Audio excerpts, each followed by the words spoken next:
The impact of corporate social investment initiatives conducted by Filipino-owned companies to youth employability in the municipality of Parañaque.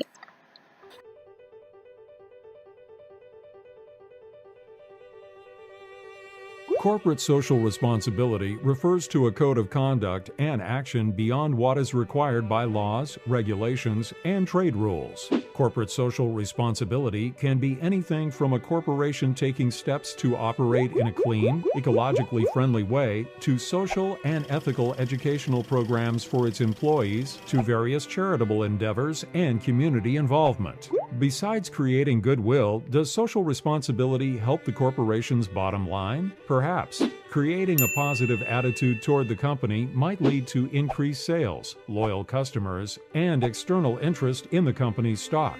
However, some say it has a negative effect. They argue that the only responsibility a corporation should have is to obey all laws and operate to maximize profits for shareholders. Doing anything to the contrary is a distraction from the lawful maximization of profits. Still, most corporations have some form of corporate social responsibility as part of their operations, and many would agree that society tends to benefit from a kinder, gentler approach to social impact by major corporations.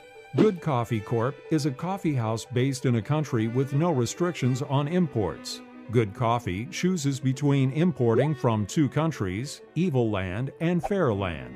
While Evil Land offers its coffee at a cheaper price, they are known for mistreating and exploiting their coffee farmers. Fairland, on the other hand, is known for having a fair and well-established coffee farming industry and for giving high-quality benefits to its coffee farmers. Because Good Coffee Corp. practices corporate responsibility regarding countries not treating their farmers fairly, they choose to only import the most expensive but responsibly sourced coffee from Fairland.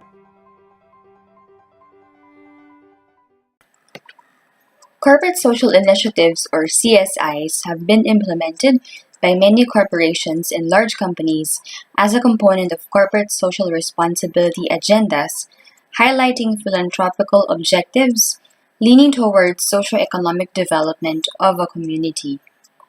Unlike CSR, many corporations and large companies in the Philippines conduct CSIs with the objective of social development by providing cash and non-cash initiatives to people, organizations, and communities external to the business frameworks. What are corporate social initiatives? These are projects that are external to the normal business activities of a company and not for the purpose of generating company profits. It is considered a subcomponent of corporate social responsibility. These organizations develop and implement CSIs with the aim to promote a good public image and credibility, support the marketing tools including brand recall and awareness, stabilize social and economic environment by improving the living conditions of the employees, their families, and the communities where the organization operates, most of which are intended to address concerns on education, health, environment, and disaster management. Following the implementation of the Millennium Development Goals, the United Nations in September 2015, together with 194 member countries, adopted the 2030 Development Agenda entitled Transforming Our World, the 2030 Agenda for Sustainable Development. One of the Sustainable Development Goals include promote sustained, inclusive, and sustainable economic growth, full and productive employment, and decent work for all. Journalism major Roy Nara will graduate in a few days' time. Roy is excited yet anxious about his future. He admits he feels the pressure to land a job. Kasi may papaaralin pa akong kapatid once mag-college siya. Kasi yun yung sabi sa amin ng magulang namin.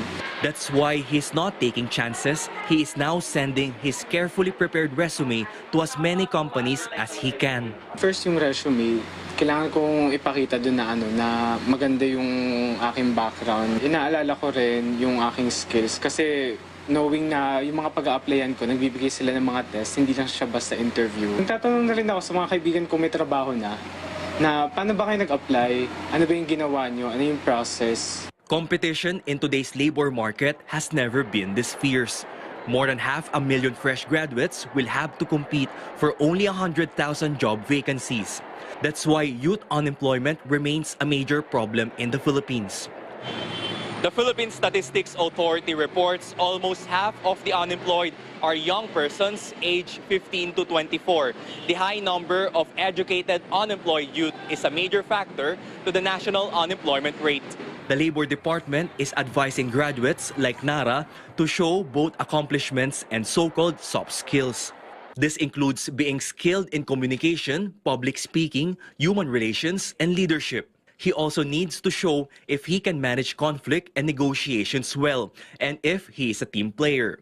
Baldos says these soft skills are necessary to lessen the country's problem of job and skills mismatch. Access ka lang ng access sa lahat ng mga training facilities that will equip you to pitch yourself into the demands of the labor market. The Bureau of Local Employment reports the in-demand degrees are IT, engineering, architecture, accountancy, and technical and vocational courses. Even if Nara's degree isn't on this list, he will still do everything to get a job and secure a better future for his family. Rex Remitio, CNN Philippines. According to the United Nations, the global unemployment rate is at 6.1% in 2015. Women and youth aged 15 to 24 are more likely to face unemployment than men and adults aged 25 and above. While in all regions, youth unemployment is more than twice compared to adults. In the Philippines, according to the Philippine Statistics Authority, overall unemployment rate stood at 5.8% in January 2016, with almost half of unemployed coming from the youth sector. Results from the Asian Development Outlook 2016, released in March 2017, revealed that college graduates take about 1 year to land a job, while high school graduates take about 3 years.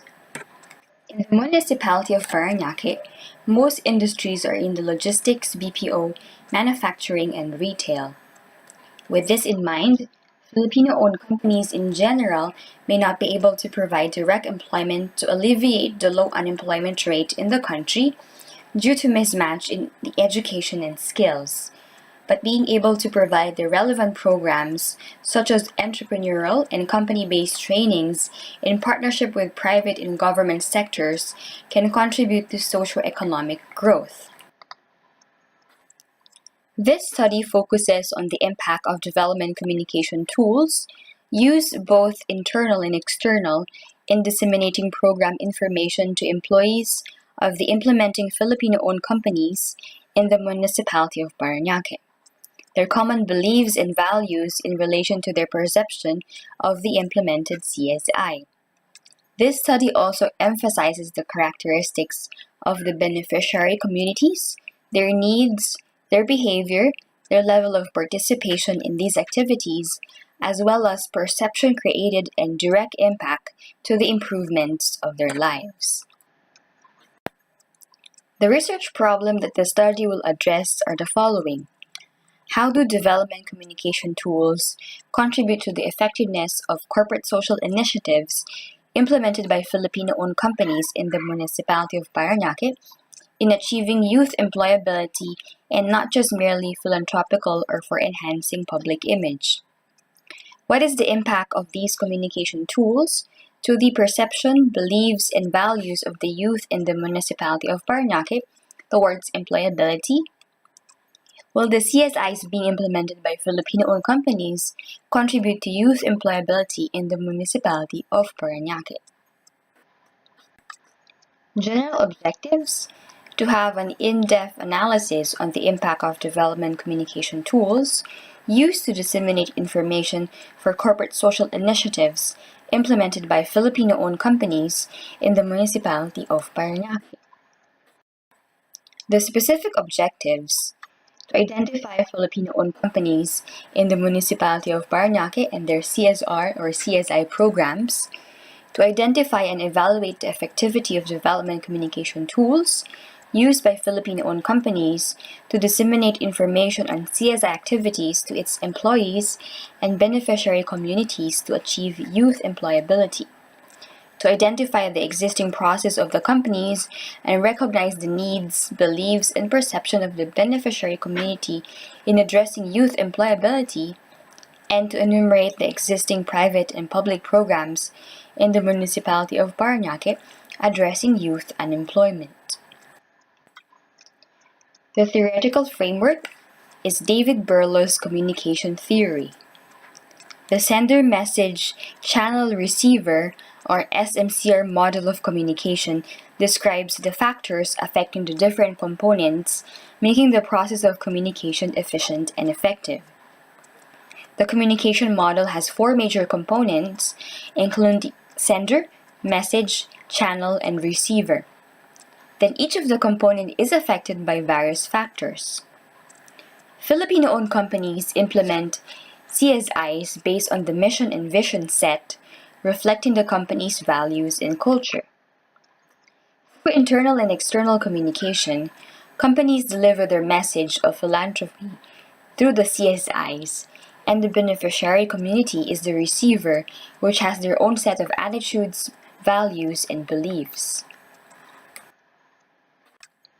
The components of the process create impact on each other. Filipino-owned companies' CSIs are being affected by its own sets of values. A company may focus on initiatives inclining on environmental sustainability, alleviation of poverty, improvement of health and sanitation, quality education, and so on. The CSIs are categorized based on the channels and its impact on the receiver or the beneficiary community. The channels used to communicate the initiatives are influenced by the behaviors, attitudes, education, and beliefs of the beneficiary community, which are the youth of Parañaque City, while the receiver is being influenced by the CSIs and the type of communication channel used to disseminate the information. The methodology. The research design will use the problematic analysis approach. The problematic analysis aims to reveal the current status of CSIs being implemented by Filipino-owned companies. Its goal is to find out if the CSIs reflect the company's mission and vision, if the message or the activities are effectively disseminated to its internal and external audiences, if the receiver, which are the youth's beliefs, attitudes, and needs, are considered when conceptualizing, disseminating, and implementing the CSIs that contribute to youth employability. Respondents. The youth of Parañaque City aged 15 to 24 will be surveyed on their beliefs, attitudes, and the impact of the existing CSIs implemented by Filipino-owned companies. Their families will also be asked questions on their impression and perception of the activities. Filipino-owned companies within Parañaque City will be interviewed based on the existing and planned CSIs implemented and to be implemented. The sampling scheme. 3 Filipino-owned companies within Parañaque City are to be chosen. For every Filipino-owned company, 20 respondents, 10 males and 10 females, within each beneficiary community aged 15 to 24 will be surveyed. The research instrument. A combination of surveys and interviews are to be conducted for this research. Data gathering procedure. Data is to be gathered by going to the communities and asking the respondents on an interview type of setup based on the set of questions prepared on printed questionnaires. Research will also be conducted through emails, personal interviews, collection of news online, print and broadcast media of the CSIs implemented by Filipino-owned companies in Parañaque City. And lastly, the analysis of data.